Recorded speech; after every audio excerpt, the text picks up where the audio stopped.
What's good, Bully World? It's Zeb, host Bully Talk with Zeb. Pets out here enjoying the nightlife right now in Riverside. Got Kev, got Joker. What's good, man? What's up, man? What's up? Get your top 5 American bullies of all time. That's for you. My top 5. Okay, I got you know I'm old school. I'm Gray Line, so I'm coming with the old school shit. Give me Monster G. Give me Strike, New Trojan Strike. Give me his father, New Trojan Dillinger. Pink Champel. Blue Nation's Pink Champel. That was one of my foundation bitches. And I'm gonna take my boy Lil Crunk Juice. Yeah, that's my 5. But what makes your top 5 special to you? What makes my top 5 special? Well, all those dogs inspire me, you know. Like I said, I came on under the Gray Line, you know, through Rodney and Mario, you know, under that New Trojan love. And you had Monster G, you had, like I said, you got Dillinger. Dillinger was a Gotti son. Short, wide, thick, beautiful dog. Remember Dilly, man? Right. Yeah. And Strike was a Dillinger son. And matter of fact, those were some of the first extreme type dogs. They were, you know, getting shorter and more extreme. Gotti and all them was taller dogs, you know, bigger dogs, almost, you could say almost XLs, you know what I'm saying? And so these dogs started getting shorter and wider. You know, still be able to move. Still be able to move and still want to move. Still had a desire to move around. Yeah, so Pink Champel, that's a Monster G granddaughter. And he had some of the Blue Nation stuff too, you know. Yeah. And, who would be your top 5? Pretty much I got to mirror what Kevin said. I got to throw in Remy Line. Okay, Westside Monster. Yeah, that's pretty yeah, he used to love Monster. That was his shit. Yeah. Love the way that boy was built. Yeah. Take me back to the show scenes back then. How was it during that time? Well, it wasn't no shows yet. It was you know, Bully, the Super Bowl came up. You know, that was one of the biggest shows over there in Pomona, California. Larry threw Blue Nation. Right. But we gave some of the first barbecues over in Sacramento at Gibson Ranch. It was the Lounge. It was the Lounge barbecue, and we had some of the biggest stuff. We had them. They came out. North, South, Cali, Arizona. They was coming from all over. Yeah, for that. we had a lot of people. Yeah. And we had some of the major stuff. Yeah. Just thinking about the different crews back in, and you know the friendly competition, you want to say. How was it just to get around and talk dogs to other people with different bloodlines, and it still had that camaraderie? I think back then it was more genuine love for the dogs. That's just my personal opinion. When you got together, I mean, that's what you talked about. Everybody knew pedigrees. I mean, it was just a genuine love back then. Well, everybody had pride in what they were doing, right? And pride in what they were creating. Everybody wasn't trying to be the same. Nowadays, they all want to be the same. You know, everybody was trying to be different. You know, and like he said, it was love for the dogs. You know, it was a passion for the dogs. It was a respect thing because there was some good dogs out here. When did you see things start to change where it wasn't like that for you anymore? From what you saw. Probably something like 09, 2010. Yeah. Maybe a little bit later. 09, 2010, somewhere around there. Yeah, maybe a little later. It really started getting bad. Yeah. Mm-hmm. Why do you think that was? I think people started breeding for money. Pretty much, basically. What's the first big numbers you heard on a dog? You and I talked about that last night. I remember what you said. What was your first you heard of big numbers? First year? They say the first big numbers you heard. I can't even remember, honestly. I mean, back then you were talking $5,000. That was a lot. That was top dollar back then. I mean, now you can't even probably get a puppy for that. You know what? I told him. He asked me that yesterday. Remember when White Rhino? They got a house for him or some shit. And that was the first time I heard something big. You know what I'm saying? Right. But yeah, like he was saying, 5 G's like that. That was big back then. Yeah, I think Mac 10 he went for a good amount of money. Remember Mac 10? Yeah, Mac 10 was getting it. Yeah. Yo, yeah, I remember he went for big. Big boy. Yeah. Yeah, I think that was probably one of the first big money deals that I remember. What are you more into now? Me personally, Yeah. I like English and French Bulldogs. Now, would you ever get back into the American Bully? Yeah, but it's got to be some my brother Big Kev stuff. Definitely. I know how you feel about it. Well, how you feel about that whole exotic movement right now? Designer bullies. Man, you're gonna make a lot of enemies right now.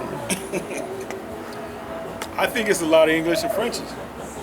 I think it's just pretty much English and Frenchie mixed up with a little bit of pit bull. American Bully with crop deer is about it. I mean, to each their own. It's not something that I really like. You know, I mean, I see some nice exotics out there, but I'd probably have to say 75% to me look like what I got, English Bulldogs. Now, how's the bully scene out here in Cali right now? You know what I can't even tell you honestly, I've been laying low. Been laying low? I mean, I think it's still strong, but from what I see, you know, on IG, like I said, I haven't personally been to any shows in years, so I honestly couldn't tell you. But what kept you away?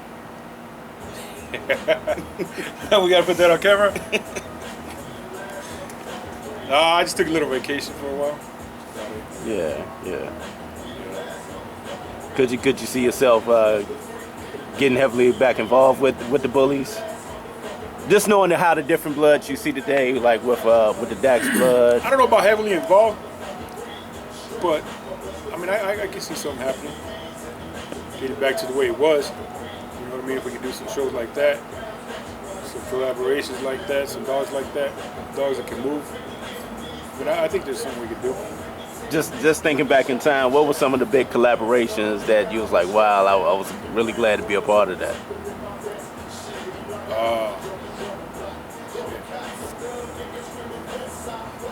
What was it you played a piece of help?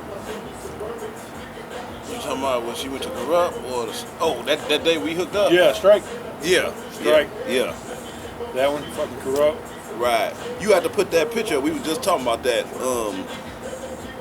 Maybe what was that? Maybe 04? 04, Yeah, 'cause they were born in 03, so maybe 04. Yeah, 04, 05. I flew on out here to Cali with Pink Champel, and I was taking her to New Trojans Strike. And at the same time, okay, so me and Rodney, New Trojans, we was at Venice Beach chilling, and my man called me. My brother called me and said, listen, he said, I'm over here at Fabian's house trying to breed Remy to Raina. Raina is off of King Boom Boom, which is a Monster G son. So she's donation. Yeah, and so is Champel. So they're not litter mates, but they had the same father. They're half sisters. So he said we try to get them bred, you know. So but Raina's snapping. She trying to snap the shit. She trying to bite the shit out of Remy, right? So they said we went to get her a muzzle. So Rodney say, oh no, tell them young boys to just wait. We on our way. I get it done. So we rode down there and Rod threw a harness on the bitch and made like a pressure point type deal. And he had them tied in like 3 minutes. I think it's a harness, it's a leash. Like a leash, yeah. He made a. You know, I was gonna ask you about that. You know, just thinking about back then, because we had talked about it earlier. What was the importance of having the bitch come to you and getting the natural ties? What was the whole?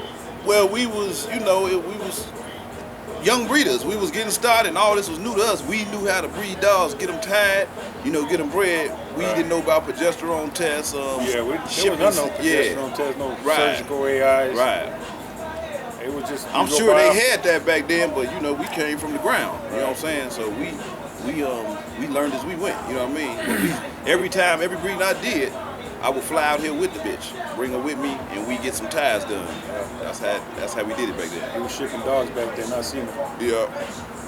Yeah, it's crazy to see how the game changed. Oh yeah, that shit's evolved. So look, after we got Raina tied to Remy and got that breeding done, we left and went on to Compton and got with Strike and got Champel tied to Strike. Remember how long they got tied? Yeah. Man, they was tied for it was probably going on 45 minutes. I think you guys were getting nervous. Right. We were trying to get them apart because it was like they were stuck. They was tied. And matter of fact, Strike couldn't breathe for like 5 months after that. He didn't even want none. That shit hurt him. They got stuck. Yeah. Yeah. And it was her first time being bred. So she was real tight. And yeah. Just thinking about what we had talked about yesterday, where the ABKC Nationals in your hometown, in your area of Chicago, down at the Navy Pier. Just thinking of, like you said, you got a big wide section booth for what you're gonna have going on with the lounge. Are you gonna bring a lot of the beginning members gonna come out for that, if you know? You talking about my OG Lounge brothers? Yeah. I'm gonna try to get them out there. I would just tell them jokers out here in Cali, you know, that's where we out here chilling right now. So I'm telling them, come on down, you know, this is next month. And you come on down to Navy Pier and we can kick it, yeah. And yeah, it's a few more of the guys. I'm gonna try to get them all out. Now my new guys, you know, my newer Lounge members, they'll be there. My brothers will be there, but I got to get the old ones out. He ain't coming. I tell you right now, he ain't coming. You gave me like 3 weeks notice. Yeah. What you gonna have as far as setup of the booth? I don't know. We gonna make it happen. You know, we always come lounge style. We make it our personal space. We come to the show and. Why was it? Oh, you know, I was gonna ask you that. You know, just thinking back then, everybody had their different setups and just have all eyes on me at the booth. Right. Well, why was that important during that time? I mean, back then, I just think it was a way of setting yourself apart from everybody else. You know, I mean, everybody had their own little booth set up. The way the lounge was set up, I mean, it was basically a lounge. Right. It made us able to lounge. We wanted to get comfortable and just do our thing. You make your personal space, and this defines it. This is our area. You know what I mean? And people come around, check us out, come party with us. You know what I mean? We come out to have a good time. We wasn't never about the politics or the drama and all that. We just want to have a good time. It's about the dogs. You know, and about this is my brother right here, right? It's been my brother for 15 years now, right? I would have never met Joker had it not been for the dogs. We met over dogs and became brothers. We became family. You see what I'm saying? So this thing was big, and it still is. Why do you think you find that with the Bullies, man? Because you like you say, you bring all different backgrounds, all different religions. I think you got to find somebody that has the same passion for dogs that you have, basically. You know what I mean? That's what I've seen in these guys, and that's like you said, we became brothers. And I mean, yeah, like you were saying earlier, as far as incorporating new things, what you got going on with the lounge. Do you plan on opening it up to other members to become a part of the lounge? Do you see that happening? Yeah, no. We try to keep it tight. You know, we keep it a tight circle. And because like I was saying yesterday, you know, when you have a group, anything that person does good, it's going to reflect on you. Anything they do bad, it's going to reflect on you in the same way, even worse, you know. So we kind of keep it tight, you know. We keep it family. So yeah, we will have some new members coming in. We are looking for some new members that really can be family and you know, get down like we get down. Yeah. Have you ever thought about doing something yourself in your area? As far as what? Show-wise, or putting a meet and greet or no? Never. Yeah, no. I get asked a lot because, like I say, we had some of the best stuff, the biggest things going on, but it's a lot of work. You know, when you really want it nice, anything I'm gonna be associated with is gonna be nice. So it ain't gonna be about making no money. I wouldn't make no money off of it. First of all, it's gonna be a whole lot of work, but it all go back into that show. And then so it's gonna be a lot of work, is what I'm saying. A whole lot of work. Yeah. Exactly. When we hosted our barbecues, there was no money made. We would fly down here. We'd come to Cali, and you know we're from the Midwest, so we would come in around Tuesday or Wednesday, and the whole time we'd be here was working. The whole time getting ready for it, working all the way through it. Shit, I think that night we only got like 3 hours of sleep. Yeah. And you'll be miserable through the show, having a good time, trying to be a good host, but tired as hell. You know what I mean? Yeah. So, no, I'm not interested. Oh, man. Well, I appreciate your time on part 2, man. See you in a minute, brother. All right. Yeah. Peace. They about to get down with the meat, yo. You know your boy a vegetarian, so I won't be eating this good meat, but it do look good, though. Got the sausages going.